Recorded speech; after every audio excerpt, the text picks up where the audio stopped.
North Richmond Street, being blind, was a quiet street except at the hour when the Christian Brothers School set the boys free.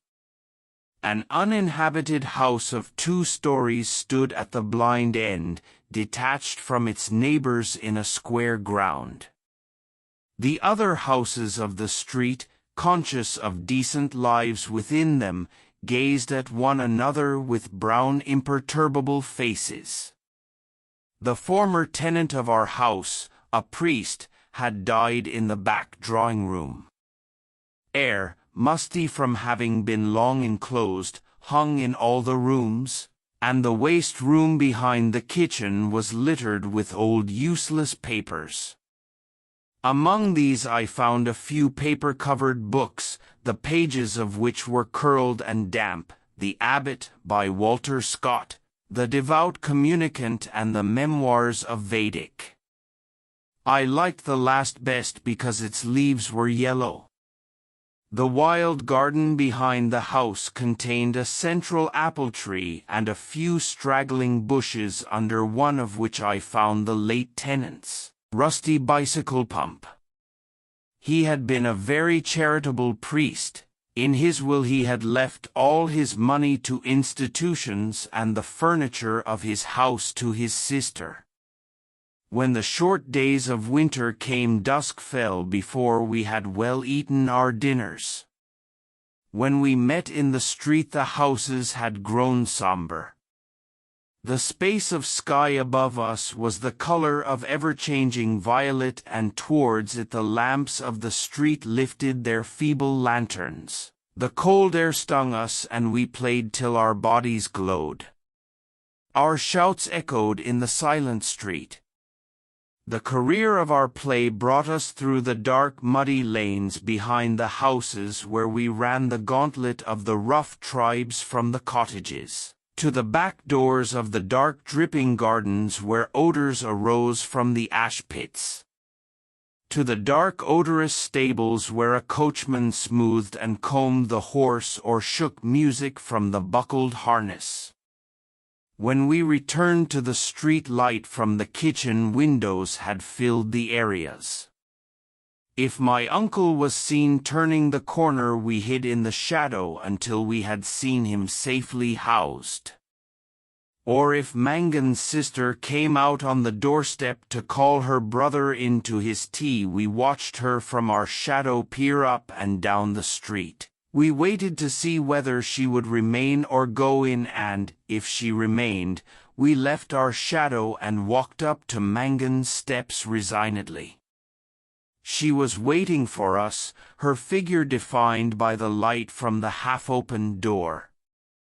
Her brother always teased her before he obeyed, and I stood by the railings looking at her. Her dress swung as she moved her body, and the soft rope of her hair tossed from side to side. Every morning I lay on the floor in the front parlor watching her door. The blind was pulled down to within an inch of the sash so that I could not be seen.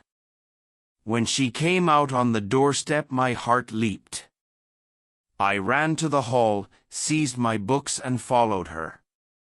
I kept her brown figure always in my eye, and, when we came near the point at which our ways diverged, I quickened my pace and passed her. This happened morning after morning. I had never spoken to her, except for a few casual words. And yet her name was like a summons to all my foolish blood. Her image accompanied me even in places the most hostile to romance. On Saturday evenings, when my aunt went marketing, I had to go to carry some of the parcels. We walked through the flaring streets, jostled by drunken men and bargaining women, amid the curses of laborers, the shrill litanies of shopboys who stood on guard by the barrels of pigs' cheeks, the nasal chanting of street singers who sang a come all you about a Donovan Rosa, or a ballad about the troubles in our native land. These noises converged in a single sensation of life for me. I imagined that I bore my chalice safely through a throng of foes. Her name sprang to my lips at moments in strange prayers and praises which I myself did not understand. My eyes were often full of tears, I could not tell why, and at times a flood from my heart seemed to pour itself out into my bosom. I thought little of the future. I did not know whether I would ever speak to her or not, or, if I spoke to her, how I could tell her of my confused adoration. But my body was like a harp, and her words and gestures were like fingers running upon the wires. One evening I went into the back drawing-room in which the priest had died. It was a dark, rainy evening, and there was no sound in the house. Through one of the broken panes I heard the rain impinge upon the earth, the fine incessant needles of water playing in the sodden beds. Some distant lamp or lighted window gleamed below me. I was thankful that I could see so little. All my senses seemed to desire to veil themselves, and, feeling that I was about to slip from them, I pressed the palms of my hands together until they trembled, murmuring, "O love! O love!" many times. At last she spoke to me. When she addressed the first words to me, I was so confused that I did not know what to answer. She asked me, was I going to Araby? I forgot whether I answered yes or no. It would be a splendid bazaar, she said. She would love to go. And why can't you? I asked. While she spoke, she turned a silver bracelet round and round her wrist. She could not go, she said, because there would be a retreat that week in her convent. Her brother and 2 other boys were fighting for their caps, and I was alone at the railings. She held one of the spikes, bowing her head towards me. The light from the lamp opposite our door caught the white curve of her neck, lit up her hair that rested there, and, falling, lit up the hand upon the railing. It fell over one side of her dress and caught the white border of a petticoat, just visible as she stood at ease. "It's well for you," she said. "If I go," I said, "I will bring you something." What innumerable follies laid waste my waking and sleeping thoughts after that evening! I wished to annihilate the tedious intervening days. I chafed against the work of school. At night in my bedroom and by day in the classroom, her image came between me and the page I strove to read.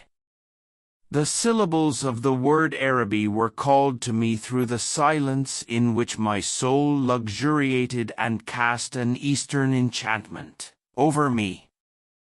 I asked for leave to go to the bazaar on Saturday night. My aunt was surprised and hoped it was not some Freemason affair. I answered few questions in class. I watched my master's face pass from amiability to sternness. He hoped I was not beginning to idle. I could not call my wandering thoughts together.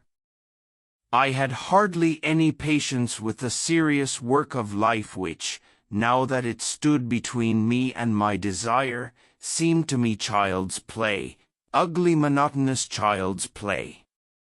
On Saturday morning I reminded my uncle that I wished to go to the bazaar in the evening. He was fussing at the hall stand, looking for the hat brush, and answered me curtly, "Yes, boy, I know." As he was in the hall, I could not go into the front parlor and lie at the window. I left the house in bad humor and walked slowly towards the school. The air was pitilessly raw, and already my heart misgave me. When I came home to dinner, my uncle had not yet been home.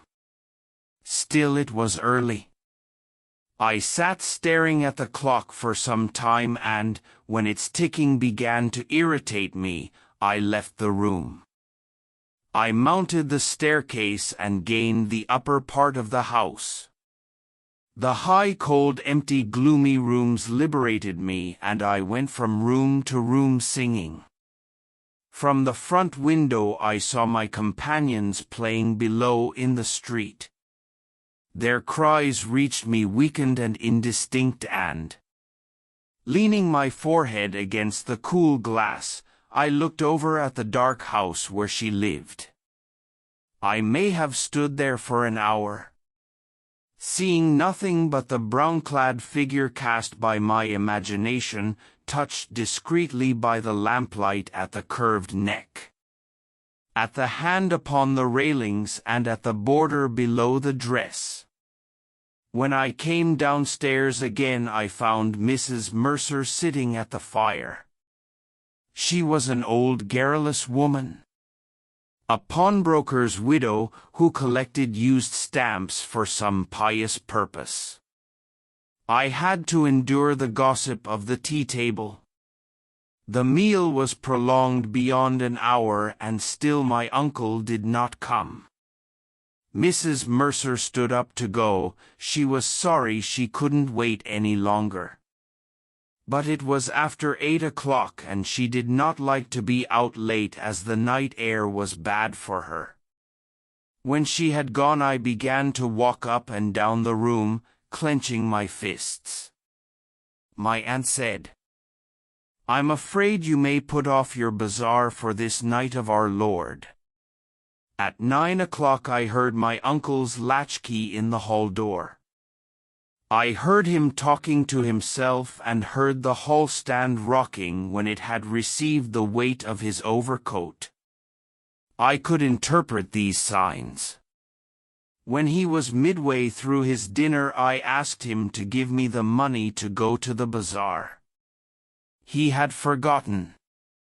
"The people are in bed and after their first sleep now," he said.